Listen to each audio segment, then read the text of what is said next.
Thank you, Chair. May I proceed?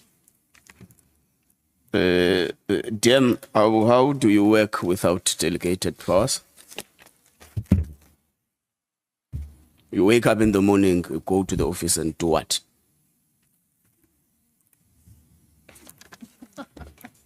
DM, did you get my question? Oh, okay. I thought You you... wake up in the morning, you bath, you wear a very nice suit, arrive there in the department and do what? Well, as... Can you get close to the mic? Okay. No, thanks, Honorable. You are right. It will appear like we don't have anything to do, but we do, because the department that we are dealing with is vast, and you need to have your pulse on what is happening with the entities that are there. We have to ensure that the ministry is functional, the department is working, coordination is done. The interaction that we were having of the things that needs to be done gets done. That's why you have policing taking place in the country. The fact that we are not delegated specific responsibilities, it doesn't mean that we don't have things to do. We do. Does it usually take this long?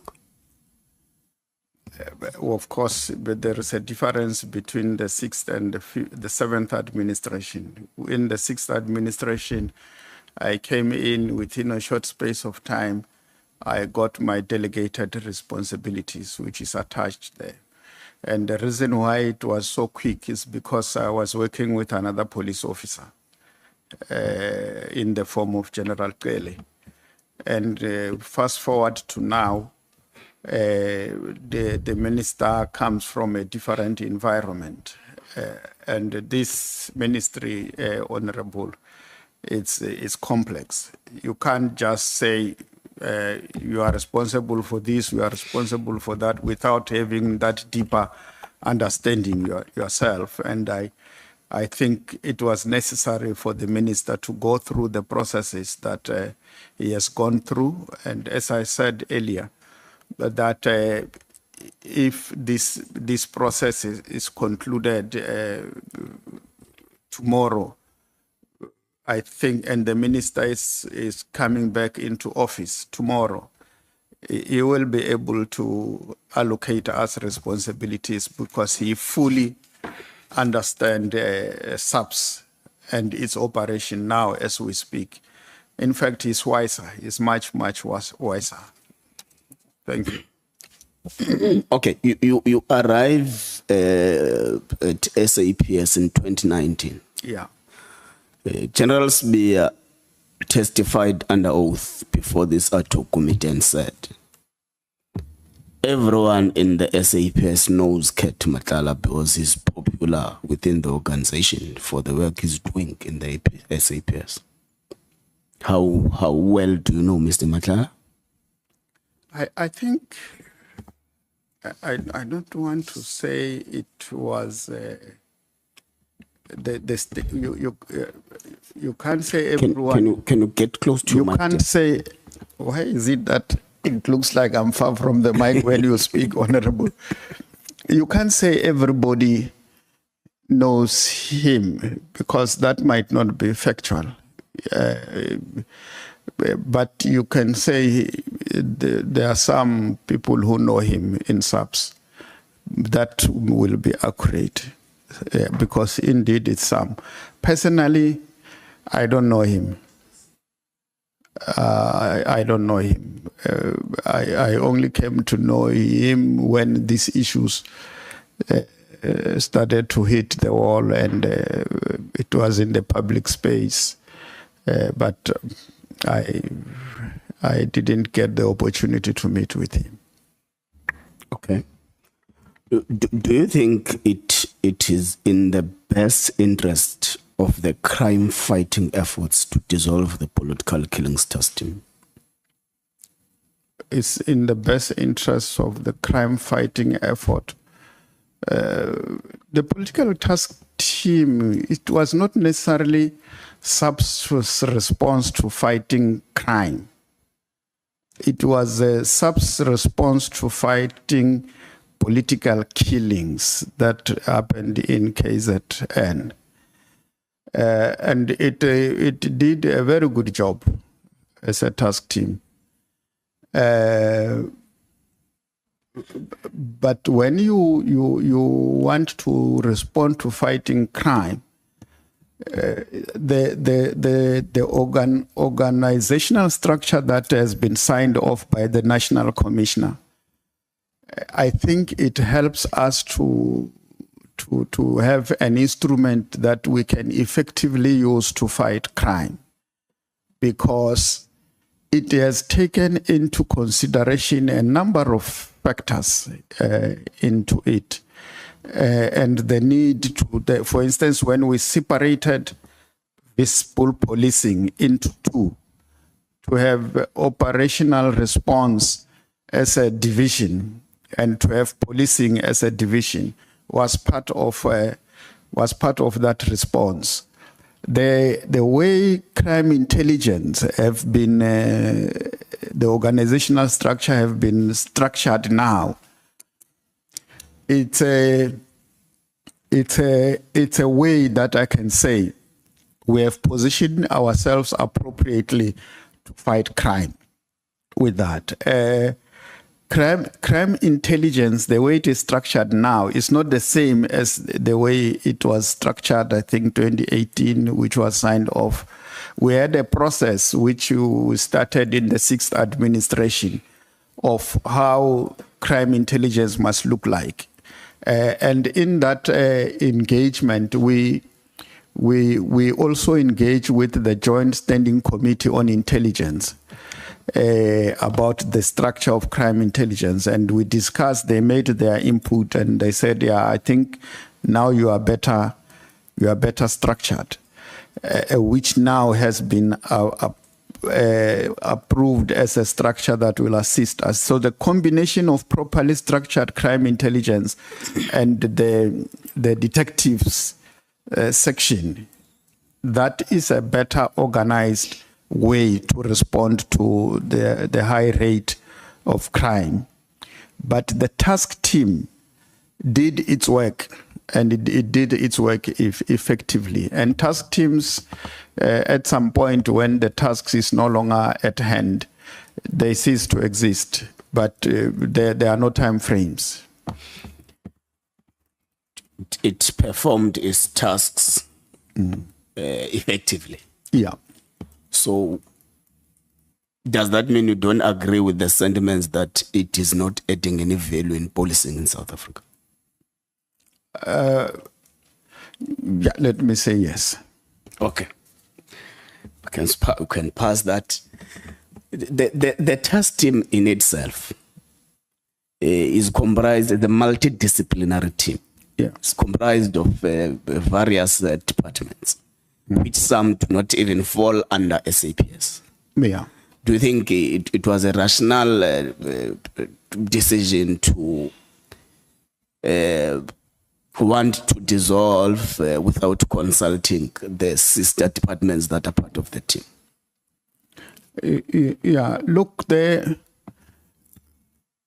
any effective investigation that will lead to prosecution must always be prosecutorial guided, because prosecution plays a role in the fight against crime or dealing with criminality. So once you have got a prosecutorial-led process of investigation, in most cases, the outcome of that process is always good. Unlike an investigation that is not prosecutorial guided, you will go to and fro on a matter that you can go once to the prosecution and they say this is the right thing, let's do it. So it was a good thing to integrate them.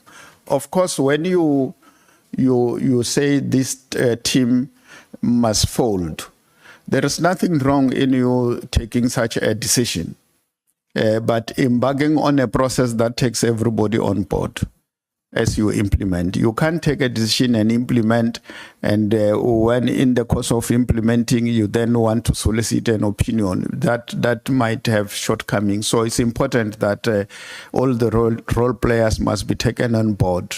By the way, they did not establish themselves, they were established. So as you disestablish, you must take them on board. Okay. We have received numerous testimonies as the Ad-hoc committee, some with contradicting statements. Some reckon that the decision to dissolve the PKTT is a policy matter. Some reckon that it is purely an operational matter, which does not fall within the ambits of ministers' powers. So what's your take on that? Look, a decision to say that we think the task team has done its work, but we believe we must strengthen this capability that must deal with everything that has to do with murder.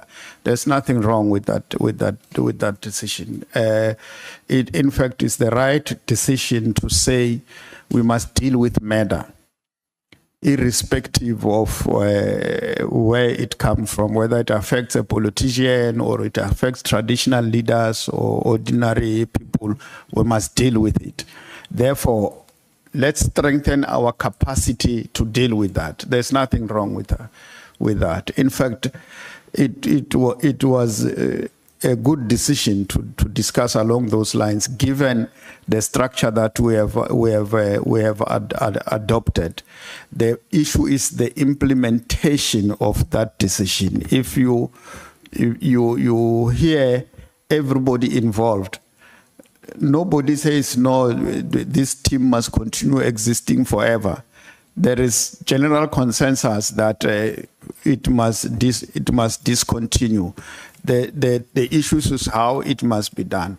The National Commissioner says it must be a phased-in approach, which is correct. Mm-hmm. It's a transition. You can't implement a decision to de-establish a task team of this nature without taking into consideration how do you deal with the things that it was engaged with without a transitionary phase. You can't. It can't work. That's why today, seated here, we are discussing here, and the team exists out there. And you look at the directives.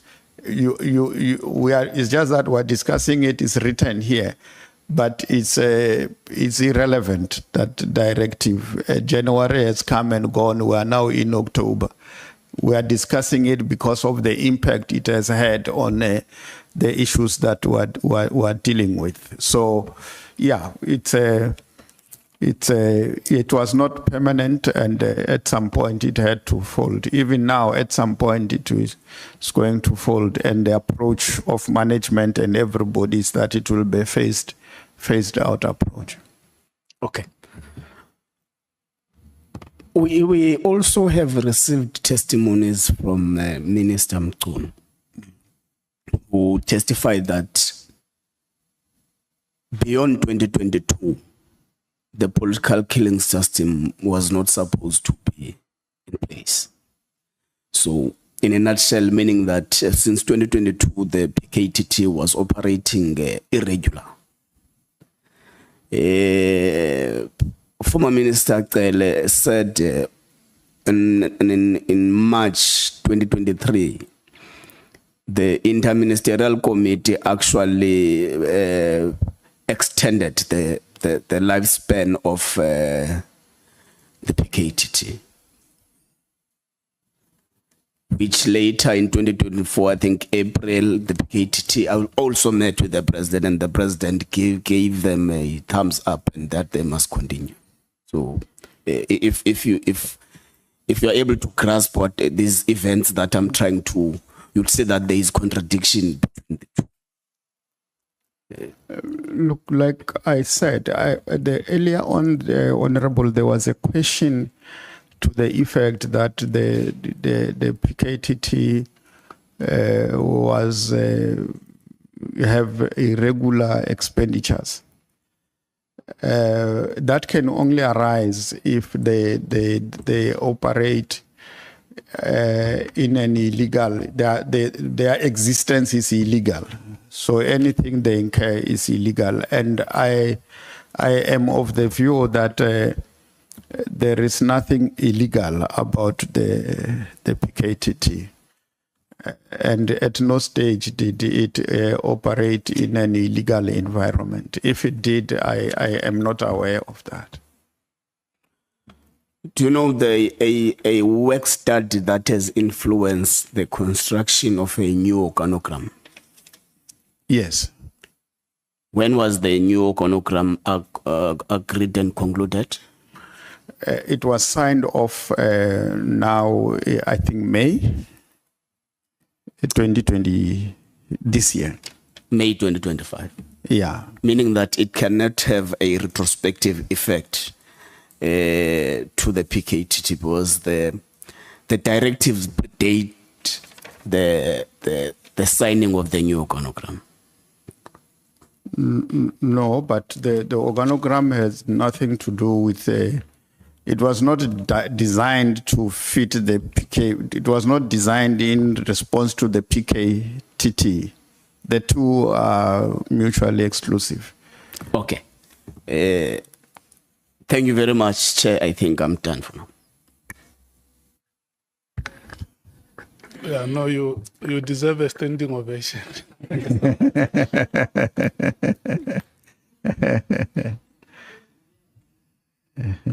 Yeah. That as you can whisper to Honorable Breitenbach and tell her that the chair says that as 8 seconds, 8 Sonderlek. You have a very low bar. Thank you so much.